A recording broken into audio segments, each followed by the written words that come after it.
Hi, long see no time. Today I want to talk about one of my favorite things. Space. Or more specifically, our cosmic neighborhood. Mercury, Venus, Earth, some rich asshole's car, and so forth. But while all the planets get most of the attention, their little siblings do not. And that is an injustice. A space injustice. So today I'm gonna be talking about the moons of Saturn. Why Saturn specifically? Because it's cool as hell, that's why. Look at those onion rings. Let's take a trip to space. There are 83 known Saturnian moons. That's entirely too many to cover in this video, and at least one more than we have orbiting our own planet. Let's take a closer look, gamers.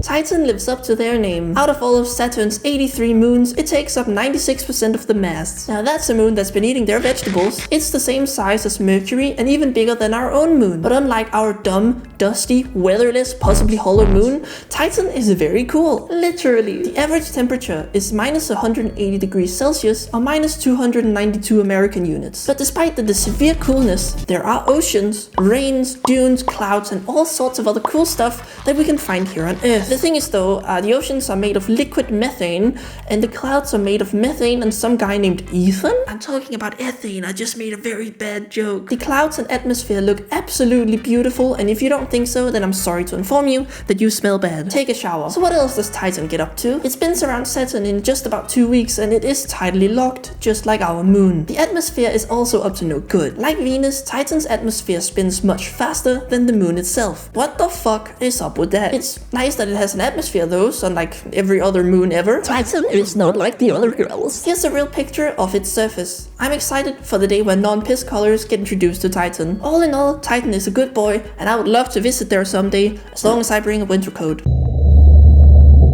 So why Tethys specifically? Because it has a dope name and it looks like the Death Star. Okay, cool, but is it not just a boring rock floating through space, you might ask? If you did ask that, then you're wrong and lacking smartness, because Tethys is almost entirely made of water ice. That means you could theoretically drink this entire moon if you brought a space heater and a fuck ton of patience. Tethys isn't very big though. In fact, it is baby. Very small. Only about 1,000 kilometers across. That's like smaller than our own moon for reference. Look at this fucking egg. What? Why are you an egg? Hyperion is weird. It has a real fucked up orbit. Stop that. Get some help. And stop being egg-shaped while you're at it. Thanks. That would make me happy.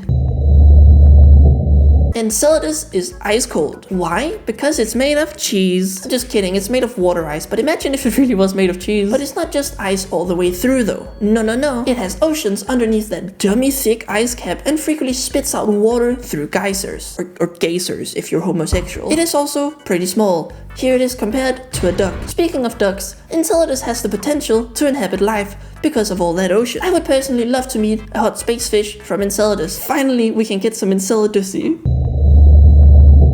I'm including Ymir because I feel bad for them. The only thing it says on their wiki page is, of the moons that take more than 3 Earth years to orbit Saturn, Ymir is the largest at about 18 kilometers in diameter. Better luck next time, little guy, but at least you got a name that isn't the key mash.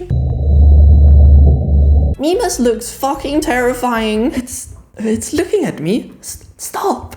I hate eye contact. This little demonic space ball is the smallest astronomical body that stays around due to its own gravity. Mimas is basically just a large ice cube that would be perfect to put in your cosmic space cocktail. Here's a 3D model of it. Look at that boy spin.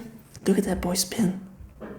Look at him go. As you can see, Mimas is extremely bumpy. Most people would assume that's due to meteor impacts, but I theorize that they just have a bad skincare routine. This guy is just really hard to see. Even the Cassini spacecraft didn't see it. Maybe it's because it's so effing small. 4 kilometers in diameter. That's smaller than my dick.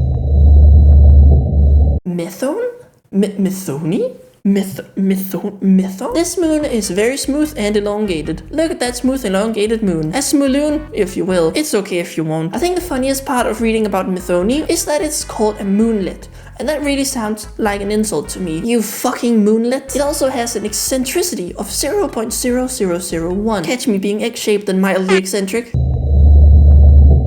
Saturn has a lot of egg-shaped ice balls floating around it. I also love how many of them just have images with circles around them because no one has bothered to actually photograph them. Anyway, that concludes our little quick space trip to the Saturnian neighborhood. I will now return to the void.